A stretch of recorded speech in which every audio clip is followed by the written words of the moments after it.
We're continuing in the life of Paul, and last week we saw the plot that had been laid out by these very, very wicked men to kill Paul. There's over 40 of them that have agreed that they will personally see Paul is killed, or they'll never eat and they'll never drink again, which means that they will basically die of hunger and thirst if they do not kill Paul.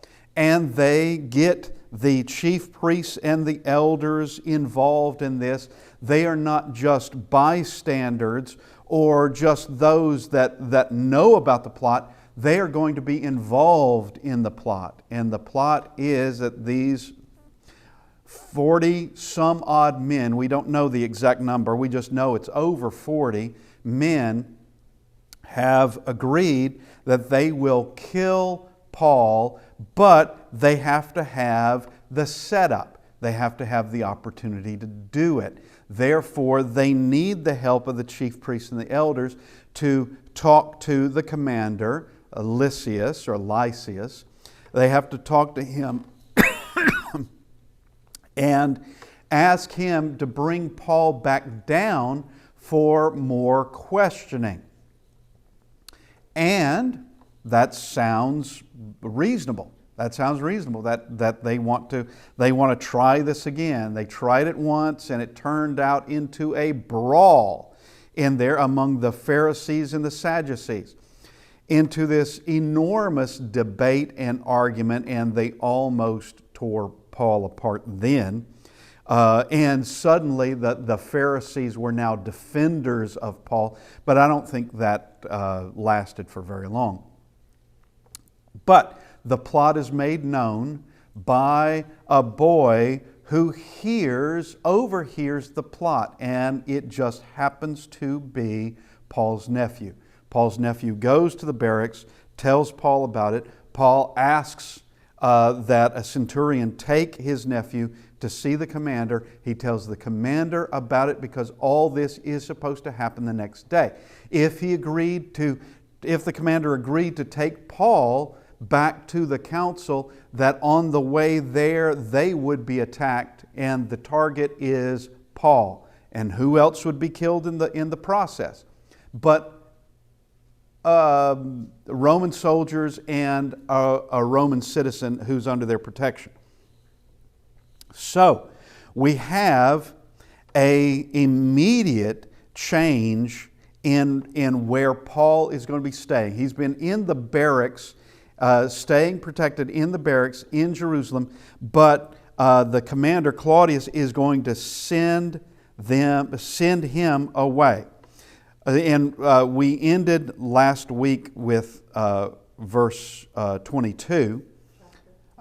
Chapter 23, Acts 23, verse 22. We ended there that Paul's nephew is not to reveal to anyone that he told the commander of this plan. All right, now, verse 23, and he called 2 centurions, saying, prepare 200 soldiers, 70 horsemen, and 200 spearmen, to go to Caesarea at the 3rd hour of the night. And we did discuss this. 22 was not the last verse we were at. Okay, did we get all? Okay, we got to the letter. Okay, so we have 470 soldiers who are going to escort him out of Jerusalem at about 9 to 10 o'clock at night, somewhere around in there. And this is going to be a secret night march. Nobody is to know what this is about. Nobody. Just suddenly, about 9 o'clock or 10 o'clock, you have all these soldiers heading out, and Paul is given a horse. He's given a mount to be on, and that would be for the sake of escape. Should they be attacked, you have 70 horsemen, and those 70 horsemen are the one that are actually going to take him all the way to Caesarea. But you have those 70 horsemen. He's going to be among them. He's not going like you would think a prisoner might go. So verse 24 again, here is, and provide mounts to set Paul on and bring him safely to Felix the governor. Okay, so Paul's not going like one might imagine or envision a prisoner being transported. He's not going to be walking chained to someone. He's not going to be in a cage. He's not going to be in a wagon. He's going to be on a horse, and he's going to be with the horsemen.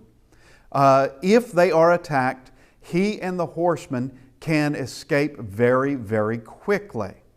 They can get out of the way quickly, and all these footmen, spearmen, soldiers, they can occupy the attacking forces, and they can get Paul out of the way very quickly. But there's not going to be any trouble. All of this is secret, and those who've been plotting about this probably won't discover Paul isn't even in Jerusalem until it'll be the next day, probably, when they find out that Paul isn't even in town. All right, he's been taken out of town. But now let's go to verse 25. Claudius has got to write to Felix because he is sending Paul to Felix. Things are getting too dangerous there for him to keep Paul there. Too dangerous. And this would be a very good decision on his part. We've discussed some bad decisions on his part and bad judgment, and this comes by way of hindsight.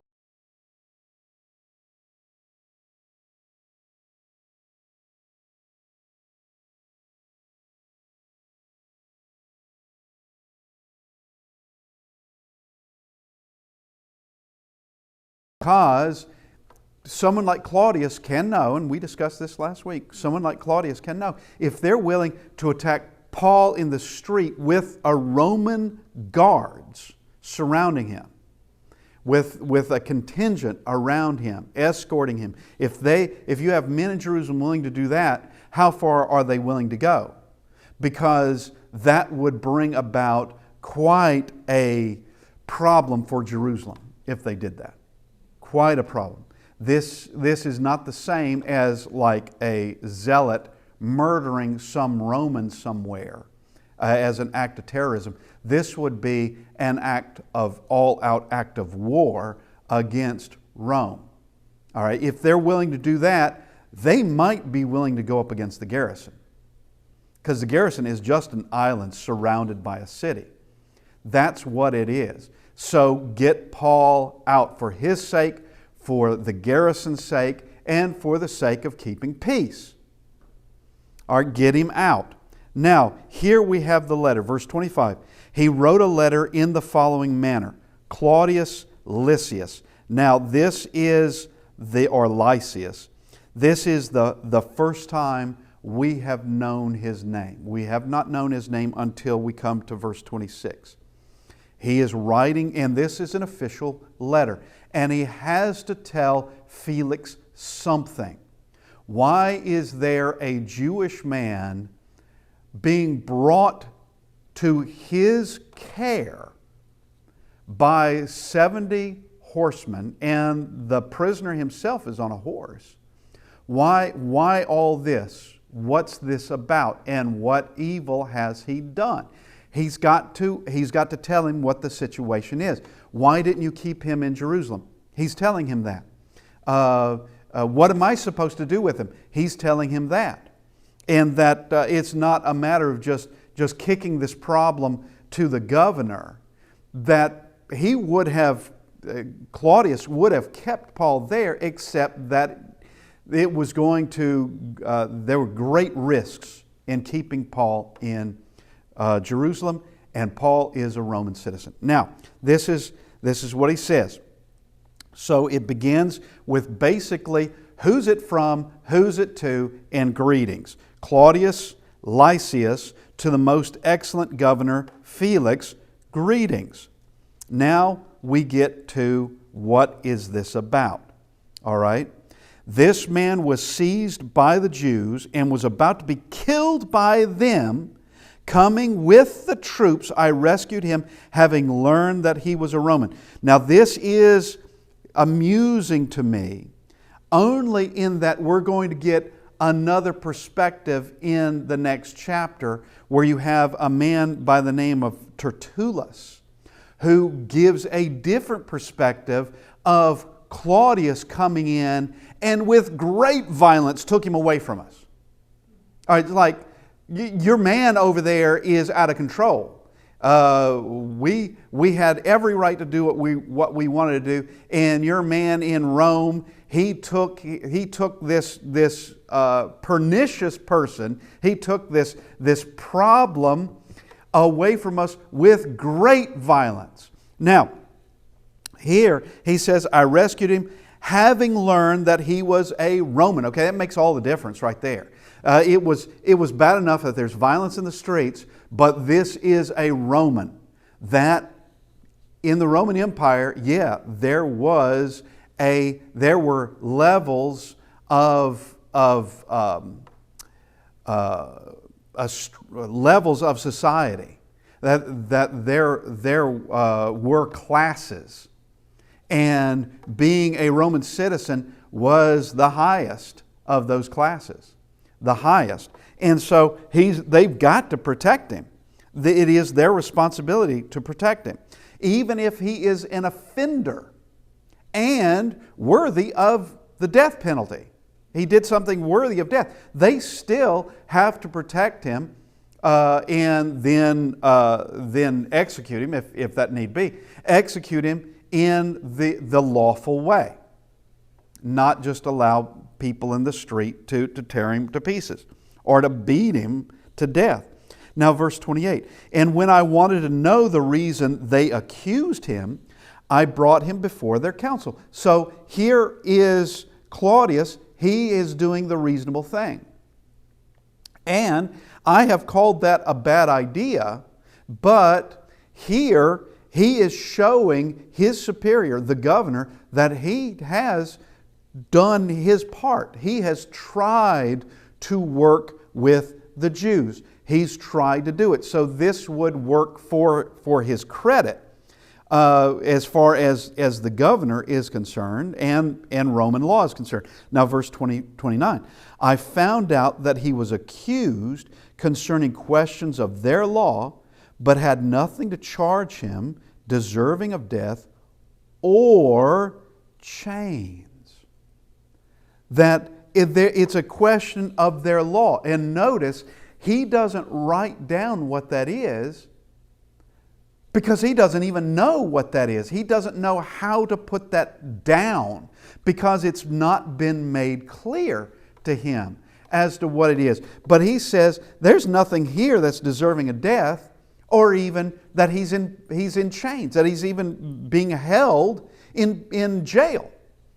There's nothing here deserving of anything like that. But I tried. I tried to do it. Now he also doesn't say that that whole thing with the council turned into a fiasco. He doesn't tell him that they were going to kill him there as well, or could have killed him. But now we get to verse 30, and now this is a reason why I brought him to you.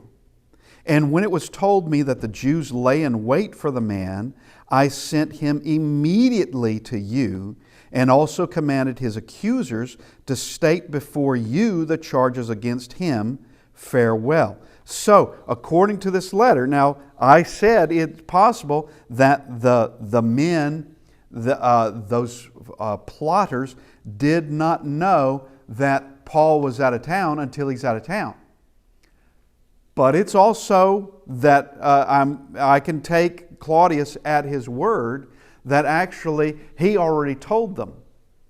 He already told them that you're going to have to go to Felix with this, which would give the hint that Paul's going to Felix.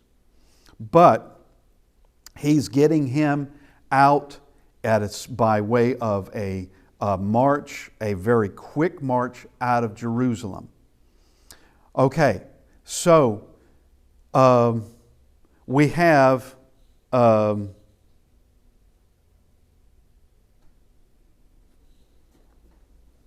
Okay, verse 31. Then the soldiers, as they were commanded, Paul is not in Caesarea yet. He's not in Caesarea yet. This is the letter that is going to Caesarea. Okay.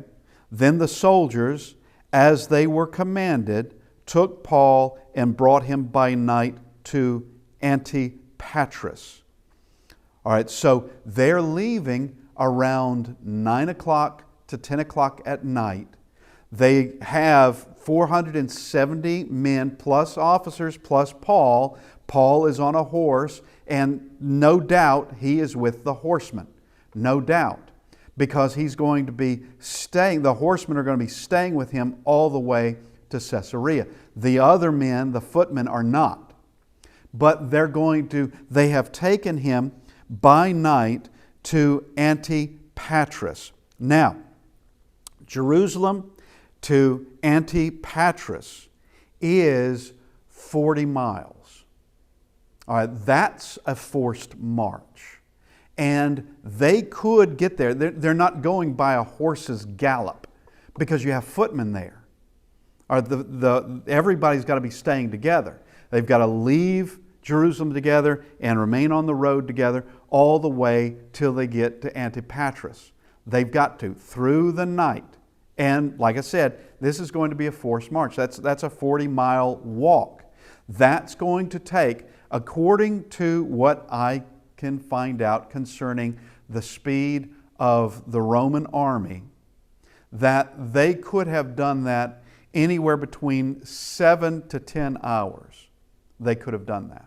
So it's possible that if they left around 9 o'clock p.m., 9 o'clock at night, that they could have arrived at Antipatris before sunrise. Not that that's terribly important, but they could have. They could arrive there before sunrise. Somewhere between 7 to 10 hours we allow for the speed of the footmen. We allow for time to rest. That they could have done that. And let's talk about Antipatris for the moment. They are 40 miles out of Jerusalem. They're well out of Jerusalem. And it could be that concerning the letter that Claudius sends to Felix, that what he says is that he told the Jews that they were to state their accusations before him. It could be that he tells them that the next morning. It could very well be that. And that he's going to be doing that after they are long gone, because when they're at Antipatris, they're 40 miles away. Those plotters, we'll never be able to catch up with them. Of course, they can take horses too, but they'll never catch up with them, and they're going to have to rearrange their plot, because they were planning on doing this on a particular route from the barracks in Jerusalem. They had it all planned out as to how they were going to do it. Now they've got to rethink of how they're going to do it. But the Romans are highly mobile, and they're not staying in Antipatris for very long. Now let's talk about Antipatris. Antipatris is a relatively young town. It is built on a much older town of Aphek. Aphek was a Philistine town, and we see it mentioned in 1 Samuel chapter 4 and verse 1.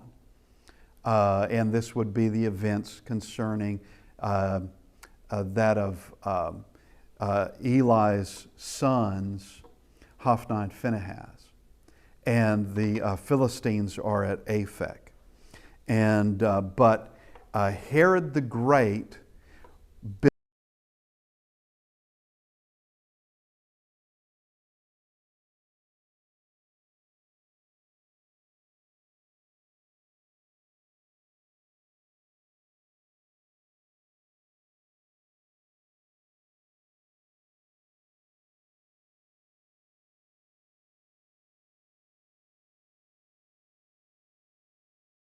would be somewhere around getting toward the 60 ADs, and somewhere around in there. And so this is, we could call it like a 70-year-old city, thereabouts. And there is a Roman road that goes from Jerusalem to Caesarea. That's the road they're taking. And being that it's a Roman road means you can travel very easily on it. Roman roads were very good, and in certain places of the world, Roman roads still exist, and you can see them. They're still around. And in places like England, every now and then they discover one. Somebody has to do some excavation, all of a sudden they find a Roman road. And it's obvious when you find it, because they are well-built things. They were meant to last. Nevertheless, Antipatris is a military post, so they would be safe there. So they're basically going from the barracks in Jerusalem to a military post in Antipatris.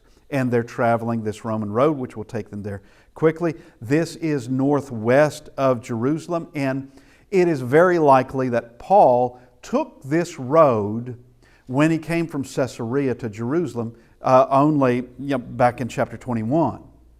He did that. So it's very likely that this is the best way and the most likely way that someone would travel from Rome to Caesarea, or vice versa. Now, Caesarea was also built by Herod the Great, or we will say, no, it was built by him. And Herod loved the ways of the Roman Greek world. He was not one that one would call him Jewish. You just couldn't. Okay. That he loved the power, and he loved the things that we would call it, Hellenistic ways, and that's the ways of the Greeks, which the Romans adopted that, and so inside Caesarea was made to be Roman. That Rome coming into this region. Rome coming into where the Jews are, their homeland, that this would be a welcoming sight, that it's made to look Roman, and it's made to welcome Rome. And it would be very much like some place, we go to some foreign city and we see that it looks exactly like the U.S. It has all the same shops. It has things that we're just very familiar with restaurants and things like that. It just looks like we just stepped off the ship and we're still in Rome, or very much Roman. That's what Caesarea was made to be like. And this happens to be where the governor resides. This is where he is. Okay, now let's go to verse 32. The next day they left the horsemen to go with him and return to the barracks. So who's the they? That's all the footmen. All the footmen, so 400, they return on the next day. They're heading back to Rome. And the horsemen continue on. All right, now it would be a short trip for horsemen, because we're only looking at around, this is an approximation of 10 more miles, and you're in Caesarea. So this could easily be done within 2 hours. This trip would be the easy part of the trip. But the rest returned back to the barracks. When they came to Caesarea and had delivered the letter to the governor, they also presented Paul to him. So both are presented to the governor. Felix reads it, and he's going to question Paul. All right, he understands what Claudius is, the problem Claudius has faced. Verse 24, and when the governor had read it, he asked what province he was from. And when he understood that he was from Cilicia, he said, I will hear you when your accusers also have come. And he commanded him to be kept in Herod's praetorium. Okay, so let's talk about Cilicia first. He is from Cilicia because he is from, we have Paul of Tarsus. Tarsus is in Cilicia. So that's the province where he's from. Okay, and he's treating him like a Roman citizen. He is. And he tells him, all right, I'll hear you more when your accusers come up, which is not a bad idea. That's not a bad idea. Claudius said that he's going to be sending up the accusers, and so we just wait. We wait for them to come up, and he's being held in Herod's praetorium. Well, what is that? That's Herod's, what would have been Herod's headquarters. And it would have been, no doubt, an impressive place. Herod the Great built this, and if it's going to be his headquarters, yeah, it's going to be impressive. Okay, so that's where he's going to be kept. All right, and he's going to be waiting for his accusers to come up. And it's going to take 5 days for this to take place.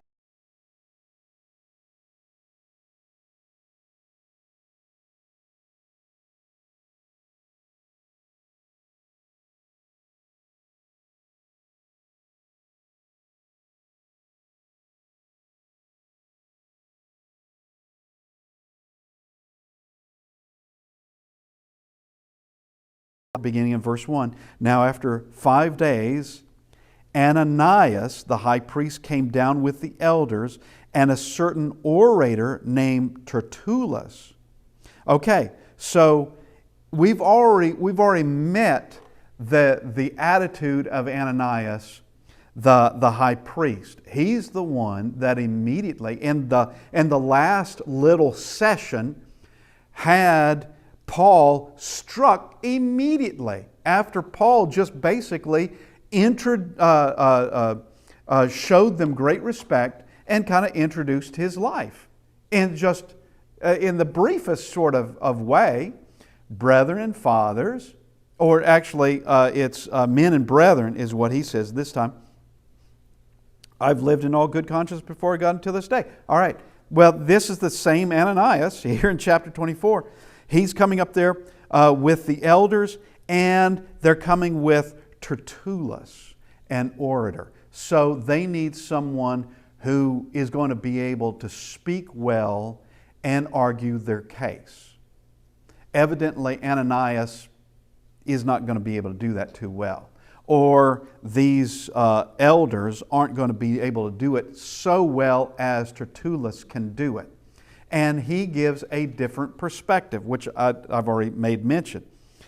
These gave evidence to the governor against Paul.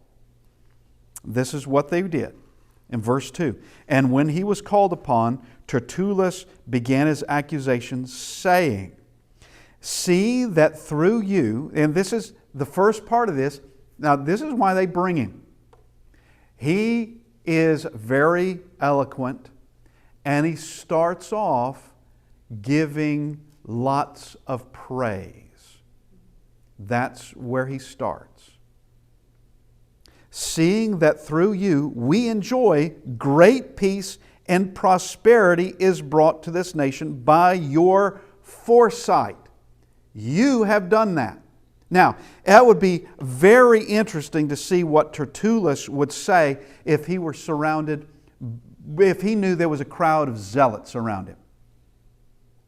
Because the zealots would hate him for saying that. You don't praise Rome for anything. And is he sincere in it? I seriously doubt he's sincere in anything he says. He's just a mouthpiece. That's what he is. And he's very good at what he does. All right. First order of business, flattery. Thank you for all that you have done, Rome and Felix and everybody else. You've brought peace and you've brought prosperity by your foresight. Verse 3, we accept it always and in all places, most noble Felix, with all thanksgiving. Nevertheless, not to be tedious to you any further, I beg you to hear by your courtesy a few words from us. All right? I don't want to take too much of your time. I don't want to be, you thinking that you're having to just wade through all this, through a whole lot of words, through a whole lot of things. You have better things to do than this. But let me cut to the chase. All right? By your courtesy, a few words from us. Verse 5, for we have found this man a plague. Okay, that's... okay, so that's your first accusation? Okay, he's a plague. All right, well, I might think that you're a plague, Tertullus. Okay, so, but here's the next one. A plague, as in a terrible disease, as in something that affects everything. A creator of dissension among all the Jews throughout the world. Now, it is true that Paul has gone to many places and the Jews in Jerusalem know it. Ananias knows it, the high priest. The elders know it. Tertullus knows it. They know that he's been doing this, and that he's a creator of dissension among all the Jews. This is still a Jewish problem. Okay, as Claudius has stated, it's questions about their laws. But once again, he doesn't state it because he doesn't understand it. No one has so much as enunciated what it was. And still in this, we're getting very, very loose things. Very loose things. All right, how has he caused dissension to all the Jews around the world? All right, how has he done that? What has he been doing? All right, so dissension among all the Jews throughout the world, and a ringleader of the sect of the Nazarenes. Now that's just funny. No one in the church, no one would have thought that Paul was a ringleader at all. The apostles in Jerusalem certainly would not have thought so. And the Christians in Corinth would not have thought so. They would not have said he's a ringleader, and it's called the sect of the Nazarenes. Well, this is evidently something that the Romans would understand, this sect of the Nazarenes. That Christianity, followers of Christ, were seen as a sect of the Jews. That's what it was seen as. And calling it the sect of the Nazarenes. Well, yeah, Felix would have completely understood what that meant. That they're talking about Jesus of Nazareth and all the events that concerned him while on the earth and everything that happened afterwards. He would understand it. Enough to understand, to know what he's talking about. Okay, now we get to something showing what has happened, but we don't get a whole lot of explanation about it. He even tried to profane the temple. Okay, you're going to have to get more specific than that. Because if it's a matter of something he said, that's just something he said. It wasn't that. If he tried, how do you know he was trying to do that? Did he do it? Because that would be the burning question. Did he do it or not do it? No, he tried to do it. All right, well, how do you know he was trying to do it? How do you know this? and we seized him and wanted to judge him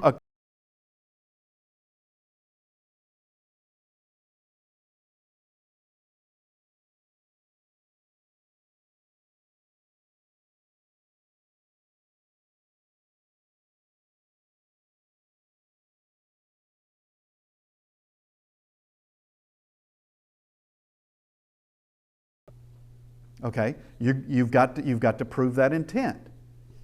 Nevertheless, we wanted to judge him according to the law. Now he brings another perspective. This different perspective. Claudius gave his perspective of they were trying to kill the man. I rescued him. That's his perspective. Verse 7, but the commander Lysias came down and with great violence took him out of our hands. All right, that's the words of words of Tertullus, and that's pretty good. That's pretty good. That he had no right to do this, and it's by great violence he did this. Verse 8, commanding his accusers to come to you. By examining him yourself, you may ascertain all these things of which we accuse him. So, this is just like beginning remarks, I suppose, just giving an overall understanding of what it is, but still it's on the hazy side. Is this worthy of death? Still, is this something of where Felix would even care that of any of this? But okay, so we'll just read verse 9. And the Jews also assented, maintaining that these things were so.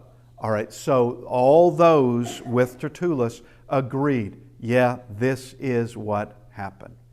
Now we have a different idea coming from Claudius, but so we will continue next week. We have run out of time. I appreciate everyone being with us. And this is this last section of Paul's life. And this last section of him being a prisoner. And he's going to be in Caesarea for a while. Then appealing to Caesar, because that's the best route for him. And that would also work for him actually going to Rome, which is what Jesus said he was going to be doing, that he was going to testify in Rome. Well, appealing to Caesar means he can do that. Now understand, if this were Peter appealing to Caesar, Peter couldn't appeal to Caesar.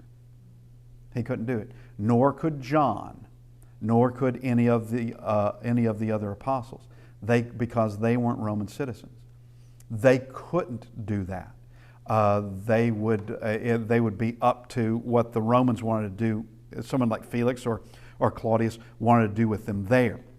But all right, appreciate everyone being with us, and once again, thank you for being here.